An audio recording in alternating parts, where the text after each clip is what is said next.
श्री सीताराम। हमारे एक मित्र ने हमसे यह प्रश्न किया कि आज के समय में भगवान की अधिक आवश्यकता है या डॉक्टर की। मैंने कहा भगवान की अधिक आवश्यकता है।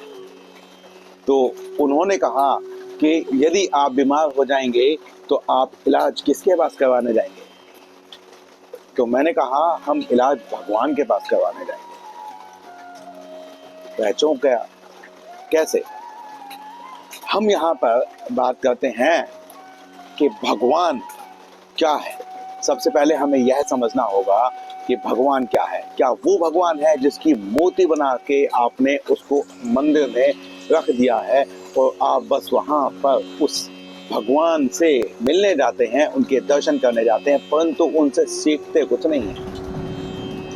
या भगवान वो है जो आपको लगता है कि चमत्कार करते हैं? कौन है भगवान? कौन हो सकता है भगवान?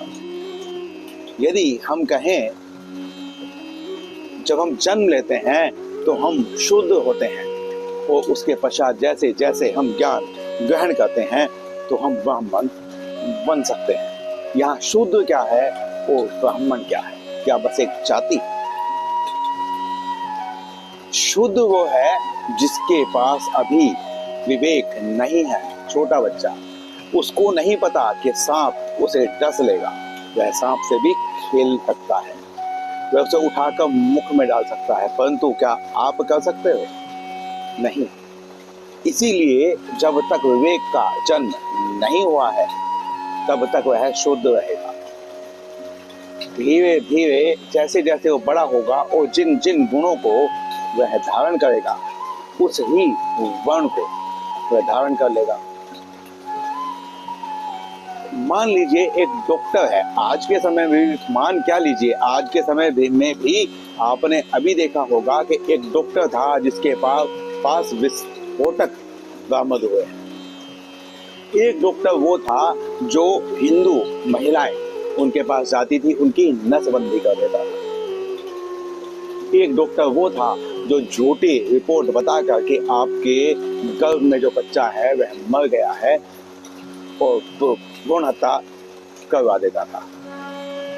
ऐसे बहुत डॉक्टर आपको मिल जाएंगे जो किडनी निकाल लेते हैं। ऐसे डॉक्टर भी आपको मिलेंगे।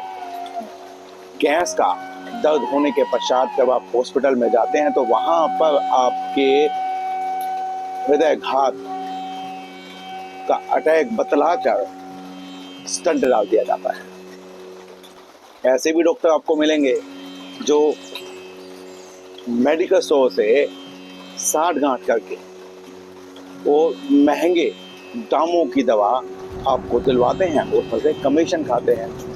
ऐसे डॉक्टर भी आपको मिलेंगे जो लैब में टेस्ट कराने के जब रिपोर्ट बनाकर देते हैं तो 50% कमीशन लैब वाले से ले लेते हैं। क्या ये भगवान है? कौन हो सकता है भगवान? और यहाँ सिर्फ डॉक्टर पर ही क्यों लांछन लगाना है?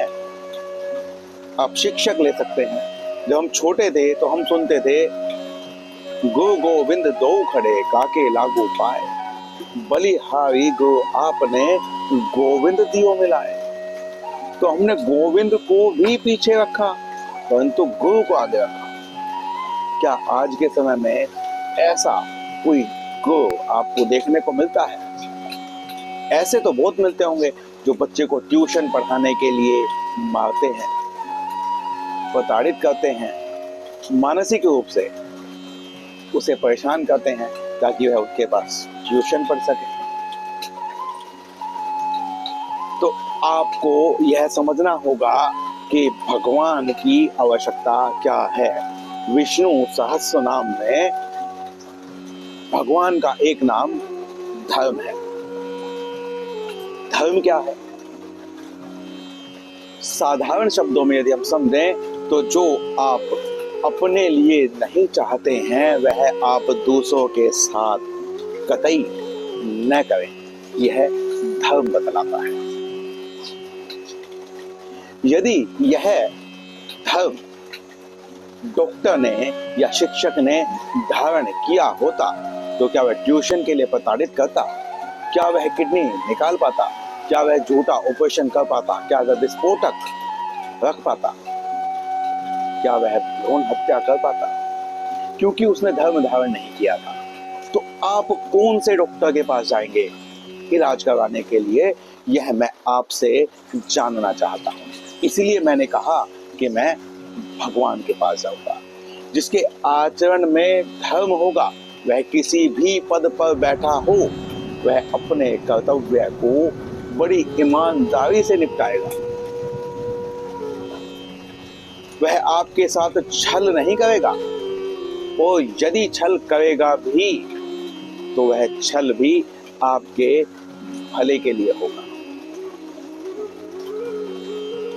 ऐसे बहुत सारे छल हम लोग आए दिन अपने जीवन में करते हैं, अपने बच्चों के साथ करते हैं कि तुम ये काम कर दो तो मैं तुमको ये दे दूंगा, आप आज स्कूल चले जाओ तो मैं तुमको टॉफी दूंगा।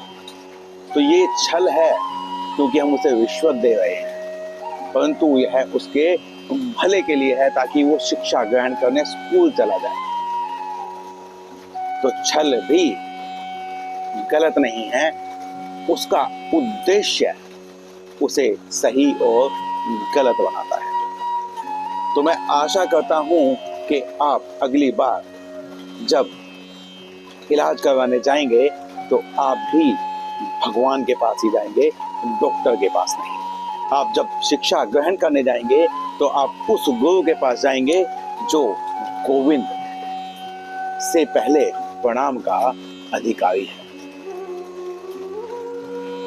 राम राम।